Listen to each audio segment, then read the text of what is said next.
ভাই চাবিটা একটু দেন না, বাইকটা লয়ে একটা টান দেই। কি বাইক দিমু? তোর বাইক চালানোর বয়স হয়েছে? যা, বাইক কিনা বড় চালাবি। ভাই আজকে একটা বাইক নাই দেখে আমার লগে এমন করলে। হাইট পড়, যা।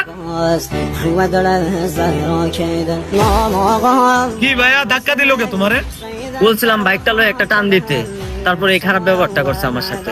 শুনো ভাইয়া একটা কথা বলি, তুমি পরের গাড়ি চালাইবা কে মিয়া? তুমি নিজে কিনা গাড়ি চালাইবা। আমার তো বাইক কেনার মতো টাকা নাই। শুনো, ভাইয়ের যে গাড়িটা দেখতেছো না, তুমিও এমন একটা গাড়ি কিনতে পারবা। কেমনে ভাই? ভাইয়ের মতো অনলাইন থেকে অর্থ উপার্জন করা শুরু করো। কেমনে ভাই, আমার একটু শিখান। ভাইয়ের টিকটক গাড়ির বাইরে থাকা লিঙ্কে ক্লিক করে এখন নিবন্ধন করো, আর আমার মতো অর্থ উপার্জন করো। এই ধরো তোমার চাবি দিলাম, যাও বাইক চালাও।